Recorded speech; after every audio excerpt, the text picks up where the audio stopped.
Alright, so we established a little bit of a baseline. I'm all over the place. I can't hold a train of thought, but let me get a little bit back to where I was going yesterday with my grandmother and my grandfather. Rest in peace. And my love for power saws. Moved in with her, got the dog in. He had a lot that he had acquired in his lifetime. And my grandmother basically told me, take what you want, claim what you want. Your aunt is going to auction off the rest. So I went in, and if anybody's like me in that sense, kid in a candy store, right? Every drawer was a treasure chest. So yeah, he had a woodworking shop, a machine shop, and just his little garage bench with all of his maintenance tools and things. So I got to digging, and I acquired a lot from him. But I think the most important thing was the two power saws he left.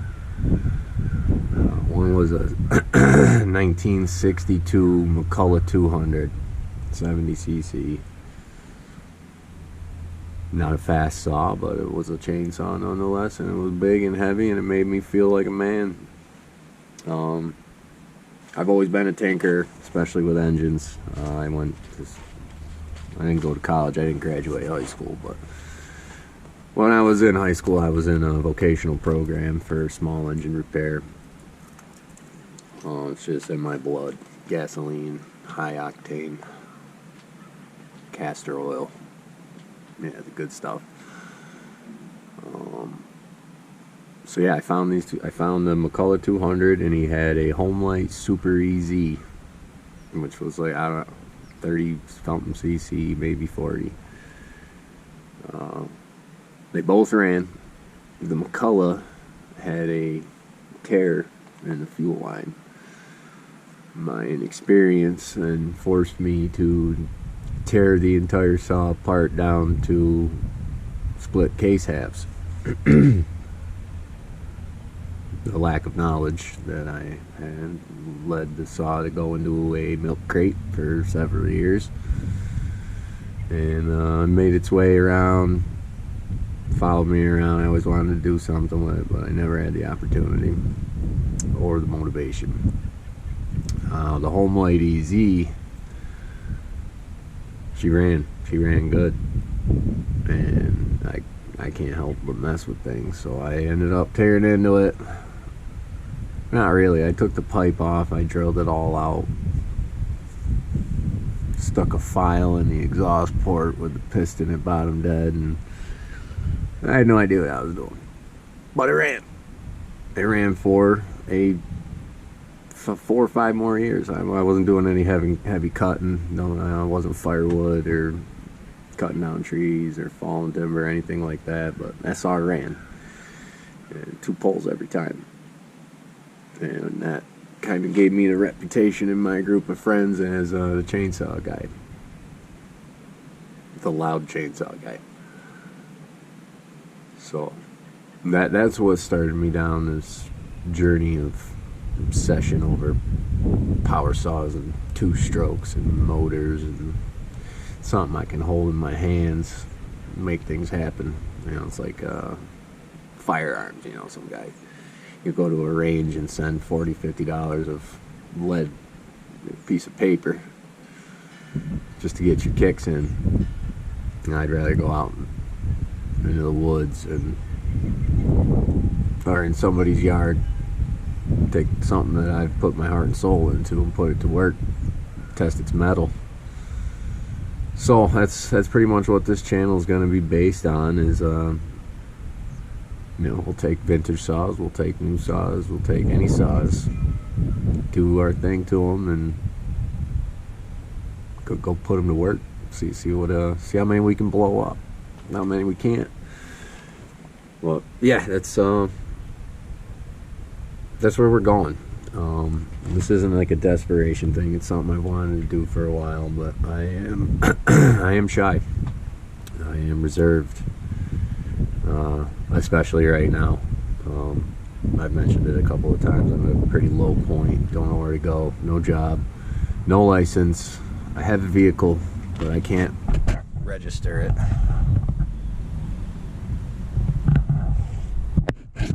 Until October 30th of this year, so that's 7 months from now that I have to reflect, rebuild, reestablish, reinstate, recover.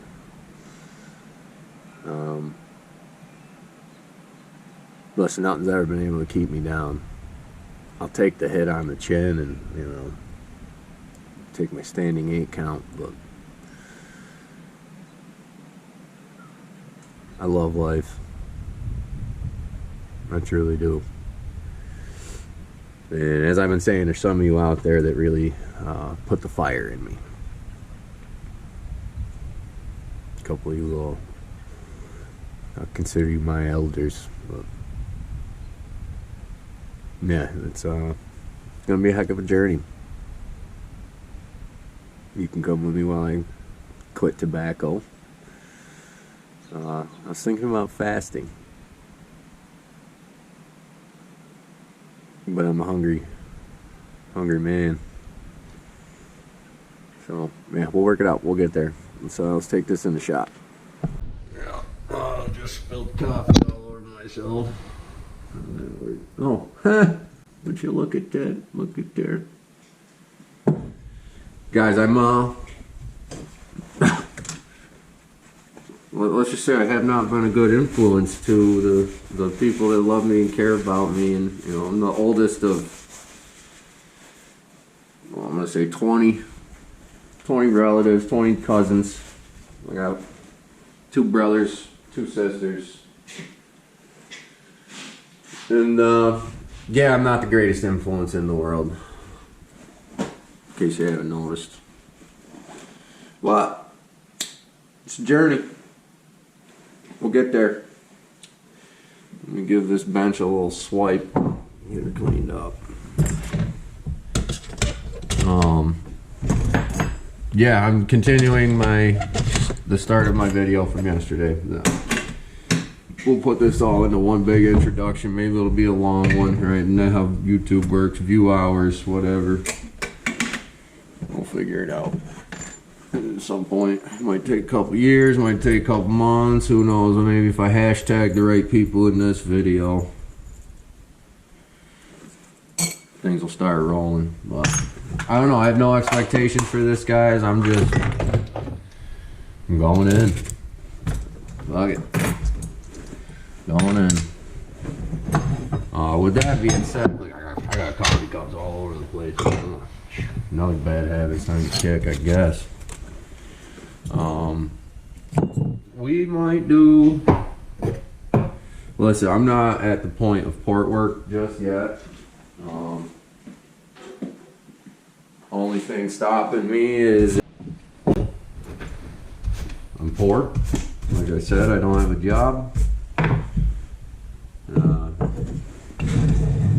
I do have a job. I'm an arborist, and I cut trees down. But I've been taking my time getting established, and yeah, these low times where I ain't getting any phone calls or any work. You know, it all happens at once, right? Your girl leaves you, your parents call telling you, oh, you're a fucking useless guy, that's why she left. You know, it all comes down pretty heavy. We don't stop. We just keep going. I gotta start looking at the GoPro then, huh? I'm looking down the whole time. Hey guys, I apologize for cursing and smoking and, like I said, being a bad influence. Give me some encouragement, give me some tips, give me some pointers. Something. I am a man who seeks validation. We're working on that too. And we'll get there. But I know there's a bunch of you out there that are just like me. Spend a lot of your time on the tube. wondering, oh, I want to do this, I want to do that, wishing, hoping, praying. You just gotta go for it. You just gotta do it. That's what we're doing. I'll probably look like an ass for a while until I get my bearings back, get myself back, but we'll figure it out.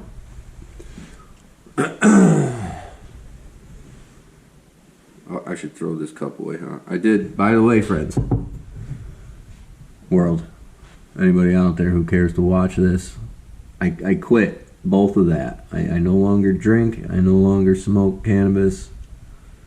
It's a big part of my life, probably a big part of my demise. I do enjoy it. But I enjoyed the woman that was in my life, and you know, things come, things go. Cheers to that. So, yesterday.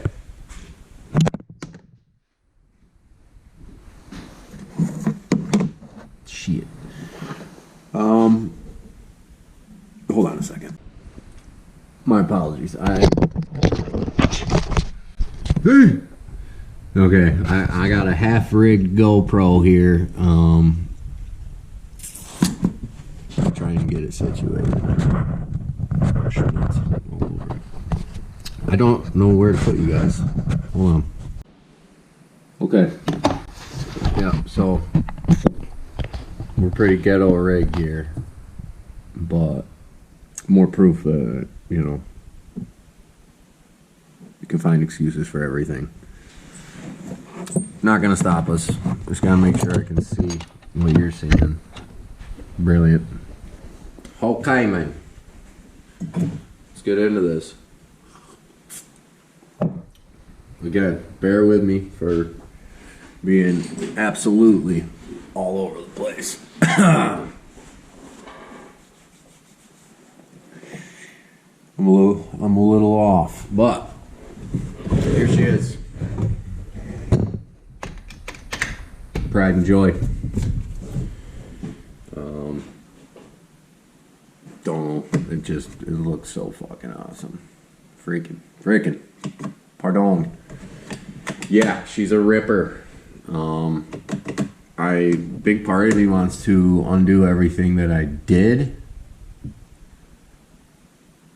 but a big part of me doesn't want to tear this saw all the way back down, because we got this $25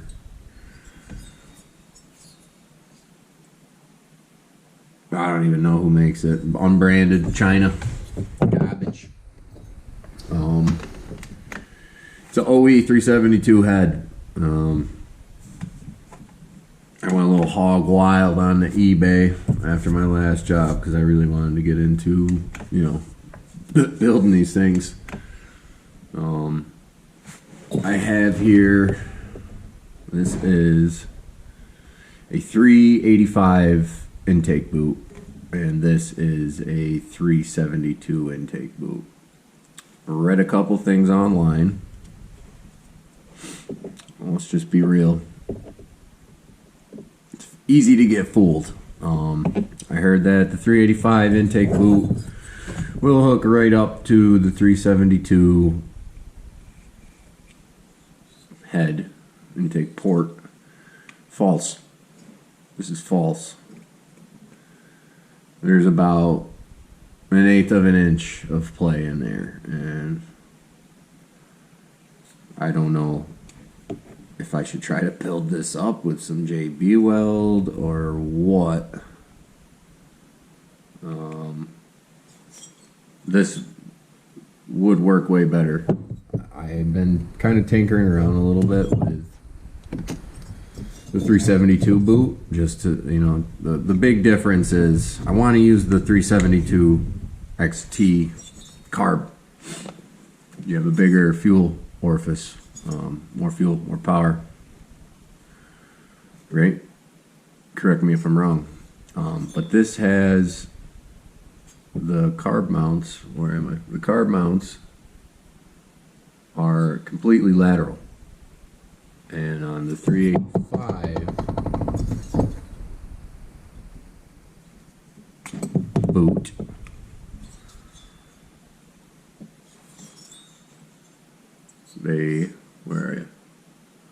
they're at an angle. Well, the X-Torque carb is on an angle. So what I've been doing is I've been tinkering with this and trying to see if I can't that. I might have to remove this. But we'll get into that. You guys probably want to see this thing run, huh? Put a couple ripskis on her. What time is it? Yeah, it'll be alright. Let's do it. Let's see if I can get you hooked back up here. Give me a sec. Okay, no, it's not gonna hold. I wish I could show you the kettle rig I'm working with. I'm trying to use one of them suction cups. Stick you on the back of my phone.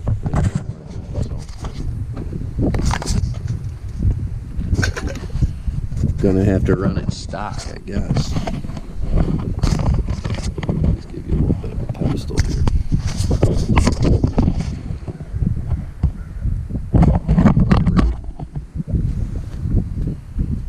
Yeah. I call this the pit. You're in the pit right now.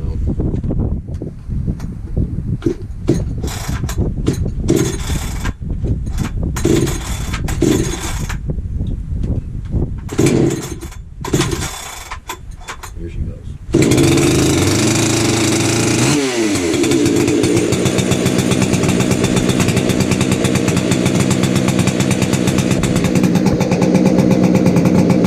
No more work on this saw at all. Give her a second to warm up here. Hold on.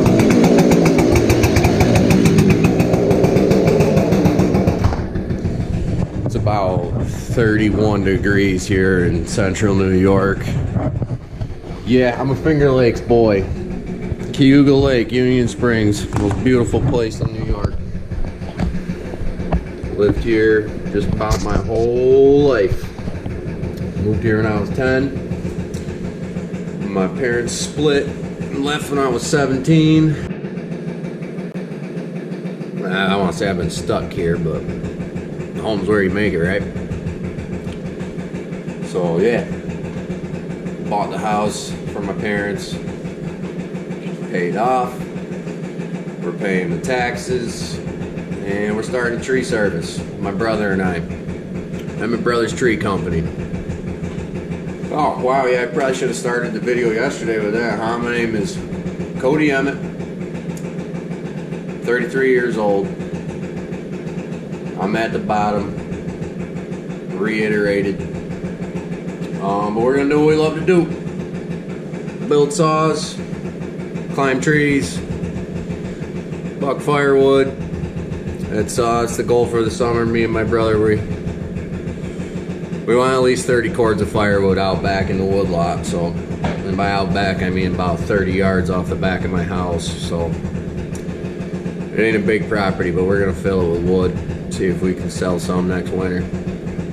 All right, let's go tear on the saw. I'm just gonna do a couple small cuts. Like I said, I don't like wasting wood, but for the purpose of content, hold your ears.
She sounds a little funny. We're gonna work that out though. And you're gonna be along for the journey. So, anybody sees this, now or in the future, let me know your honest thoughts on the X-Torque. So, because I've read quite a few thoughts, theories, conclusions, whatever you want to call it. I think they're a little weird. I know you heard that out there. She's like, it just winds up out of nowhere, leans right out. That's only can tell me that it's an air leak somewhere, but we'll get to the bottom of it. Yeah, I don't know how to transition this video into working on my saw, so I don't really want to do anything with it but cut right now.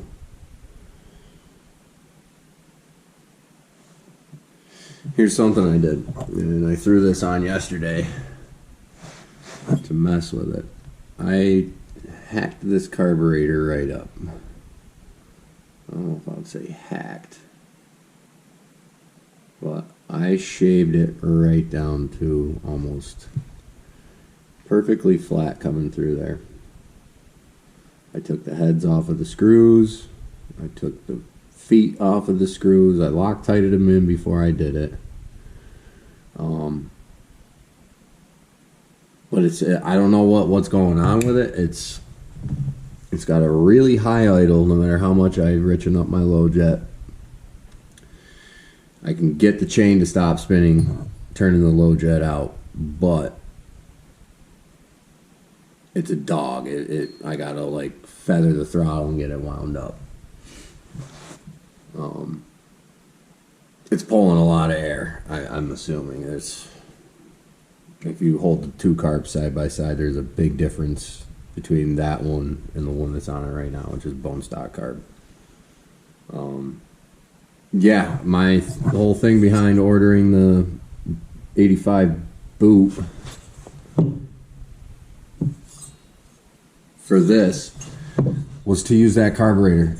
It delivers more fuel. And I'm about power and response and crispy. So we are going, I don't want to say we're going to port the snot out of this, but we're definitely going to touch it because we don't leave anything untouched. I don't want to say